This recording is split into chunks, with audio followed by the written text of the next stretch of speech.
গরিব মানুষ, আমাদের কাছে না কিচ্ছু নেই, আমরা এখানে পথে ঘাটে মরে আছি। তোমাদের কি ভালো লাগছে সেটা দেখে?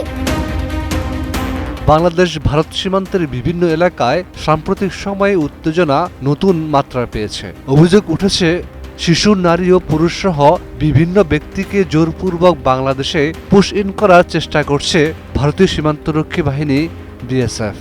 তবে বিজিবি ও স্থানীয় জনগণের কঠোর অবস্থানের কারণে এসব প্রচেষ্টা বারবার ব্যর্থ হচ্ছে। এমন প্রেক্ষাপটে সীমান্তবর্তী এলাকাগুলোতে মানবিক সংকটও ক্রমশ প্রকট হয়ে উঠছে। প্রচণ্ড রোদ, বৃষ্টি ও অনিশ্চয়তার মধ্যে খোলা আকাশের নিচে দিন কাটাতে বাধ্য হচ্ছেন অনেক মানুষ। খাদ্য, বিশুদ্ধ পানি ও চিকিৎসা সেবার অভাবে তাদের দুর্ভোগ বাড়ছে। ঠাকুরগাঁও সীমান্তে অবস্থানরত ষষ্ঠ শ্রেণীর শিক্ষার্থী রুজিনা আক্তার জানায়, ভারতের কলকাতায় পরিবারসহ বসবাসের সময় ভারতীয় কর্তৃপক্ষ তাদের আটক করে।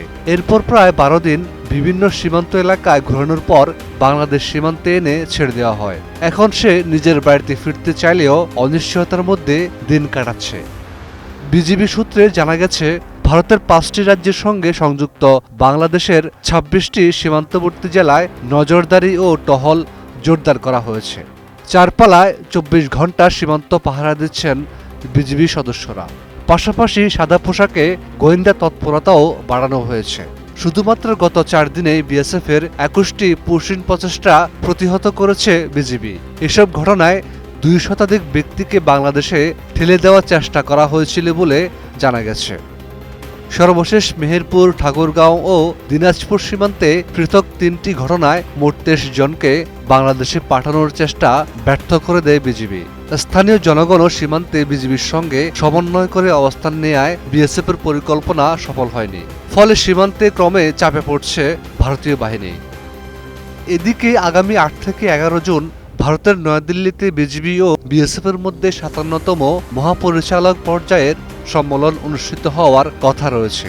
সেখানে অবৈধ পুশ ইন, সীমান্তে বাংলাদেশিদের হত্যা, চোরাচালান প্রতিরোধ এবং সামগ্রিক সীমান্ত ব্যবস্থাপনা নিয়ে আলোচনা হবে বলে জানিয়েছে বিজিবি। বিশ্লেষকদের মতে, সাম্প্রতিক পুশ ইন ইস্যু 2 দেশের সম্পর্কের জন্য নতুন চ্যালেঞ্জ তৈরি করেছে। তবে সীমান্তে বিজিবির কঠোর নজরদারি এবং স্থানীয় জনগণের সহযোগিতার কারণে বাংলাদেশে জোরপূর্বক লোক প্রবেশ করানোর প্রচেষ্টা কার্যত বাধাগ্রস্ত হচ্ছে। ফলে সীমান্ত পরিস্থিতি এখন 2 দেশের কূটনৈতিক আলোচনার অন্যতম গুরুত্বপূর্ণ বিষয়ে পরিণত হয়েছে। Desk report, 21 television.